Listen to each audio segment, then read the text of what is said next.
ए भगिना चिंता मत करा, आजकल तो कक्षा 3 के लड़का भी 5 लाइन अंग्रेजी फट से बोल दे रहा। ए भैया सुनी तो नहीं।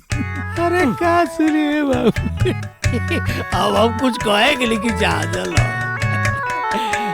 अब सोचा कि जवला लड़का का मातारी ऐसा हाय हाय हाय मामा ऐसा ओकर का हो सकेला। देख लो, देख माई अब ज्यादा होता है, ढेर टेंशन करे हनु तो एक दिन घर द्वार छोड़ के कहीं भाग गए भारत। कान खोल के सुन लीजिए, अगर हमार लड़का गुस्सा में कोनो ऐसन वैसन कदम उठवलस ना तो हम सारा घर के तहस नहस कर दे ना।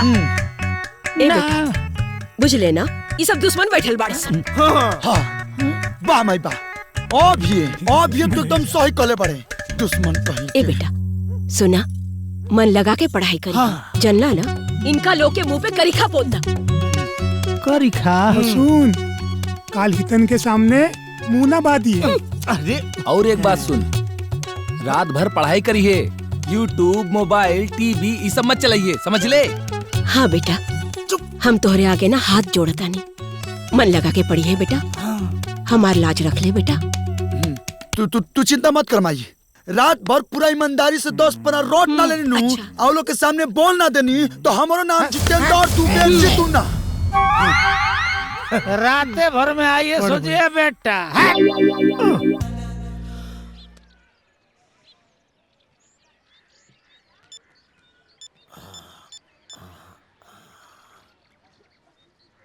आ भगिना देख ले। हाँ हे मामा, जब लिखले बानी तो देखे के का बा? देखे वाले लोग देखो था। अरे ते देख ले कि ना? हे मामा, टॉप डिवीजन में होई, टॉप डिवीजन में। टॉप और तू कॉन्फिडेंस और तोहार बाबूजी। अरे बाबूजी के ताज मूर्छा आ गई, बड़ी हमरा के हल्का मिलत रहे हैं।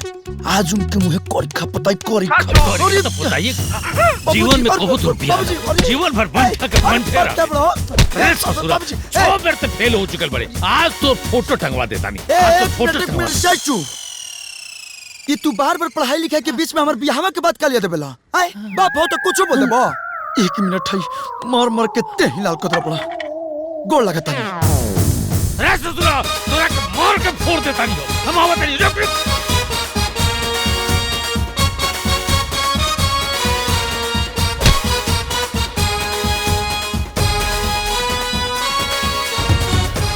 बाप रे बाप, अरे अब बचा दो। अरे बाबूजी बाबूजी, अरे अरे अरे रवाई का कर रहा है? भाई भाई ये सब मार दे के ठीक करो भाई। अरे बाबूजी, अरे रुकी, अरे जवान नहीं का बात रवाई का कर रहा है? अरे डॉक्टर के बात करिए।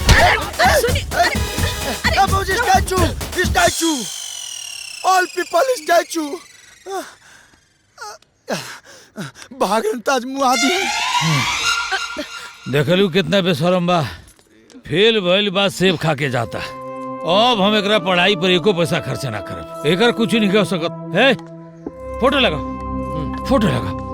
काहे फोटो लगाओ, फोटो लगाओ, फोटो लगाओ, फोटो ना लगी ऐसे कैसे फोटो लग जाए? अरे अभी पंडित जी कहले बाणे 7.5 का अंतिम चरण चलत बा।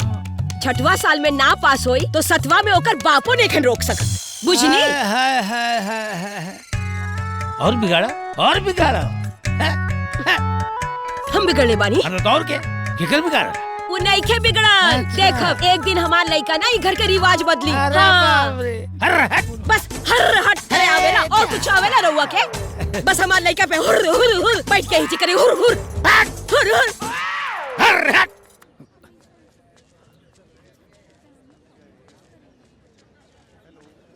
सरवा 10वीं पास के कुंडली में ना ग्रहण लग गइल बा।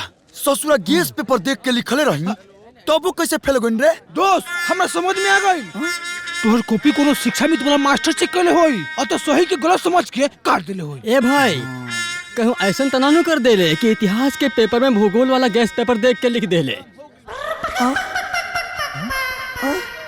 सब्जेक्टो देख के लिखल जला का? सब बुरबा के बनी काम रे।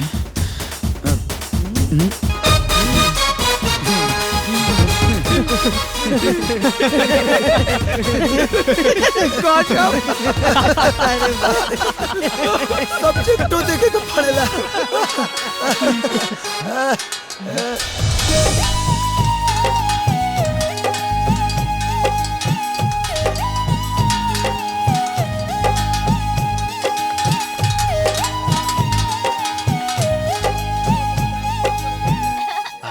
हाई ला प्रसादी।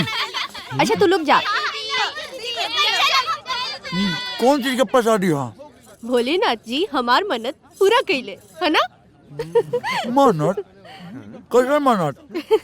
तोरा फेल भइला के अब तू फेल आ हमहू फेल।